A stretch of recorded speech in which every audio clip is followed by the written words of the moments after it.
Good morning class seventh. आज 4 दिसंबर है और ये आज का सेकंड पार्ट है ये। ठीक है, हमने लास्ट पार्ट में यहाँ तक देखना है हमारे को वापस। He came to Lucknow to fight the British. ठीक है, वह लखनऊ आए थे ब्रिटिशर्स से लड़ाई करने। In Delhi a large number of ghazis और religious warriors came together to wipe out the white people. Delhi के अंदर भी बहुत सारी संख्या के अंदर गाजीज आए थे और धार्मिक योद्धा आए थे ताकि वह अंग्रेज़ों को भारत से खदेड़ सके। Bakht Khan a soldier from Bareilly. Bakht Khan जो कि एक बरेली का सोल्जर था, took charge of a large force of fighters who came to Delhi. Bakht Khan ने ही उन फाइटर्स का चार्ज लिया था जो कि दिल्ली आए थे। ही became a key military leader to the rebellion. वह विद्रोहियों के की मिलिट्री लीडर थे। इन Bihar and old zamindar Kunwar Singh joined the rebel sepoys and battled with the British for many months. Bihar के अंदर एक ओल्ड जमींदार कुंवर सिंह ने भी इन सिपाहियों का साथ दिया और बहुत महीनों तक इन्होंने ब्रिटिशर से लड़ाई की। Leaders and fighters from across the land joined the fight. Leaders और फाइटर्स पूरे भारत से यहाँ पर आए ताकि वे ब्रिटिशर से लड़ सके। The company fights back. The company fights back देखिए अब एक सेकेंड क्लास। हाँ, द कंपनीज फाइट बैक में अब हमारे को देखना है। Unnerved by the scale of the upheaval, the company decided to repress the revolt with all its might. उथल पुथल के पैमाने से अनभिज्ञ कंपनी ने अपनी पूरी ताकत से विद्रोह को दबाने का फैसला किया। It brought reinforcements from England, passed new laws so that the rebels could be convicted with ease and then moved into the storm centers of the revolt. यह इंग्लैंड से सुदृढ़ीकरण लाया, मतलब इंग्लैंड से ये नए ब्रिटिशर्स नए कानून लाए, नए कानून पारित किए ताकि विद्रोहियों को आसानी से दोषी ठहराया जा सके और फिर विद्रोह के तूफान केंद्रों को कुचला जा सके, क्योंकि जहाँ से विद्रोह हो रहा है उनके केंद्रों को कुचला जा सके। Delhi was recaptured from the rebel forces in September 1857। Rebel forces से अंग्रेजों ने दिल्ली को वापस 1857 में अपने अधिकार में ले लिया। The last Mughal emperor Bahadur Shah Zafar was tried in court and sentence to life imprisonment. Last Mughal बादशाह बहादुर शाह जफर का कोर्ट में केस चला और उन्हें आजीवन कारावास की सजा दी गई है। He and his wife Begum Zeenat Mahal were sent to prison in Rangoon in October 1858। उन्हें और उनकी वाइफ बेगम जीनत महल को अक्टूबर 1858 में रंगून की जेल में भेज दिया गया। Bahadur Shah Zafar died in the Rangoon jail in November 1862। Bahadur Shah Zafar की मृत्यु रंगून जेल के अंदर 1862 में हो गई। The recapture of Delhi, however, did not mean that the rebellion died down after that. The recapture of Delhi, Delhi को वापस रिकैप्चर करना, जबकि did not mean इसका मतलब ये नहीं था कि यह विद्रोह पूरी तरीके से शांत हो चुका था। People continued to resist and battle the British. अब जनता लगातार अंग्रेजों की बात नहीं मान रही थी और वे ब्रिटिशर्स का विरोध कर रहे थे। The British had to fight for 2 years to suppress the massive forces of popular rebellion. Britishers को लगभग 2 वर्ष लग गए इस रिबेल को दबाने के अंदर। लखनऊ वॉज टेकन इन मार्च 1858। लखनऊ को मार्च 1858 में अंग्रेजों ने अपने अधिकार में कर लिया। Rani Lakshmibai was defeated and killed in June 1858। Rani Lakshmibai को हरा दिया गया और जून 1858 में मार दिया गया। A similar fate awaited Rani Avantibai who after initial victory in Kheri chose to embrace death with surrounded by the British on all sides। इसी तरह के भाग्य का इंतजार रानी अवंतीबाई को था जिन्होंने खारी में शुरुआती जीत के बाद हर तरफ से अंग्रेजों से घिरे होने पर मौत को गले लगाने का चांस ले लिया। Tatya Tope escaped to the jungles of central India and continued to fight a guerrilla war with the support of many tribal and peasant leaders।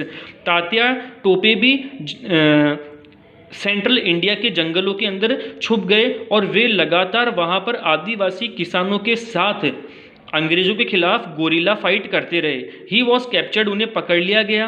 Tried and killed इन अप्रैल 1859, उन पर भी केस चला और अप्रैल 1859 में उन्हें मार दिया गया। Just as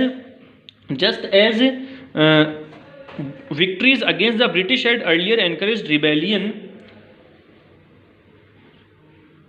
the defeat of rebel forces encouraged desertions। ठीक है, जिस तरह अंग्रेजों के खिलाफ जीत ने पहले विद्रोह को प्रोत्साहित किया था, विद्रोही ताकतों की हार ने रेगिस्तानों को प्रोत्साहित किया। ठीक है, the British also tried their best to win back the loyalty of the people. Britishers भी ये ट्राई कर रहे थे ताकि वे जनता की ईमानदारी को वापस अपने हक में कर सके। They announced rewards for loyal land holders would be allowed to continue to enjoy traditional rights over their lands. उन्होंने घोषणा की कि वफादार भूमि धारकों के लिए पुरस्कारों को और उनकी भूमि पर पारंपरिक अधिकारों का आनंद लेने के लिए जारी रखा जाएगा। मतलब ब्रिटिशर्स ने ये घोषणा की कि जो लैंडलॉर्ड हमारे लिए वफादार रहेगा, उनकी भूमि हमेशा के लिए उन्हीं की रहेगी। Those who had rebelled were told that if they submitted to the British and if they had not killed any white people, they would remain safe and their rights and claims to land would not be denied. Those who had rebelled were told, जिन व्यक्तियों ने विद्रोह किया था उन्हें अंग्रेजों द्वारा यह कहा गया कि अगर वे ब्रिटिशर्स को स्वयं के नाम पर सौंप दे और वे किसी भी अंग्रेज को नहीं मारे, ठीक है, तो उनकी ज़मीन और उनके अधिकार हमेशा उन्हीं के ही रहेंगे। Nevertheless hundreds of sepoys, rebels, nawabs and rajas were tried and hanged. फिर भी सैकड़ों सिपाहियों, विद्रोहियों, नवाबों और रजवाड़ों को फांसी देने की कोशिश की गई और उन्हें फांसी दी गई। After math, the British had regained control of the country by the end of 1859 but they could not carry on ruling the land with the same policies any more. इस विद्रोह के बाद 1859 में ब्रिटिशर्स ने वापस इंडिया पर अपना control ले लिया था, लेकिन अब उनकी पॉलिसीज़ बहुत सारी चेंज हो चुकी थी। Given below are the important changes that were introduced by the British. कुछ नीचे चेंजेस दिए गए जो कि ब्रिटिशर्स ने वापस 1857 के रिवोल्ट के बाद अपनाए। The British parliament pass the new act in 1858 and transferred the powers of the East India company to the British crown in order to ensure a more responsible management of Indian affairs. British parliament ने 1858 में एक नया कानून पारित किया और east India company की सारी पावर ब्रिटिश क्राउन के अंतर्गत सुपुर्द कर दी। A member of the British cabinet was appointed secretary of state for India and made responsible for all matters related to the governance of India. A member of the British cabinet के एक member को state Bharat का secretary appoint किया गया और उन्हें responsibility दी गई कि इंडिया के अंदर किस तरीके का गवर्नेंस चल रहा है, इन सब मामलों की आप जानकारी दें। He was given a council to advise him.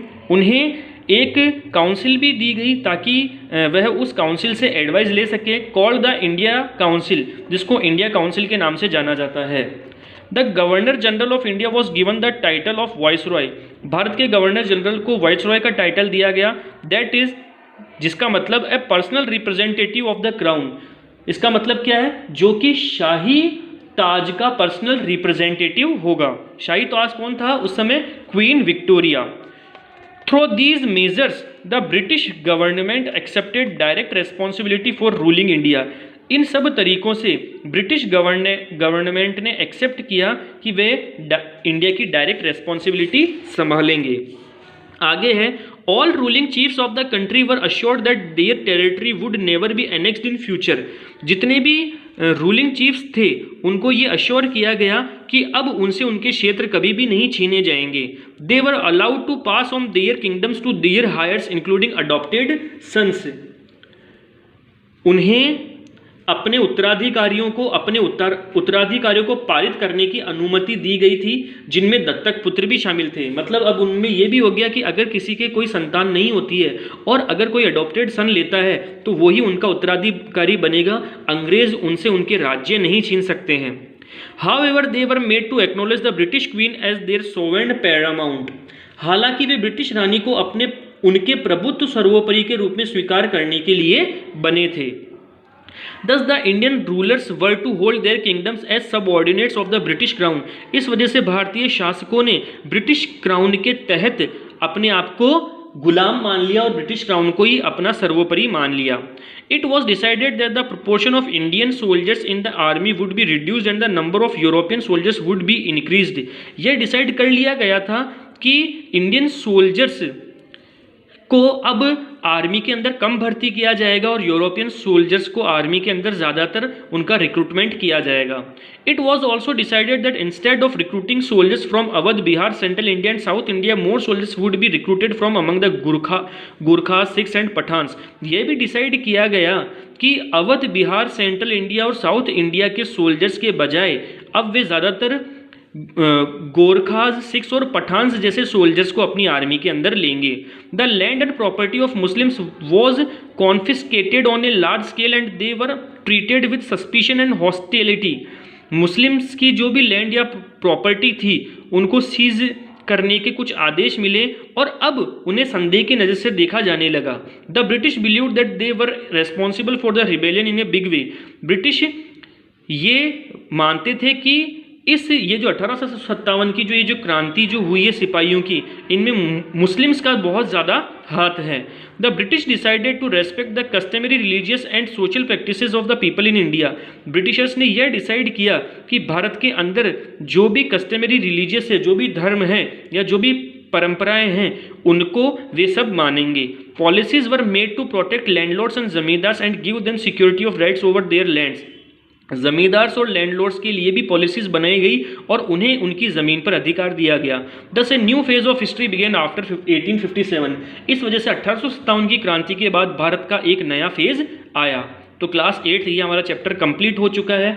अब हमें सिर्फ इस चैप्टर के क्वेश्चन आंसर्स देखने हैं. तो या तो मैं एक वीडियो में एक और क्वेश्चन आंसर्स डाल के आपके सामने भेज दूंगा फोटो क्लिक करके, या मैं नेक्स्ट वीडियो में आपके सामने इसके क्वेश्चन आंसर्स कर दूंगा. तब तक के लिए थैंक्स और आप पढ़िए अब.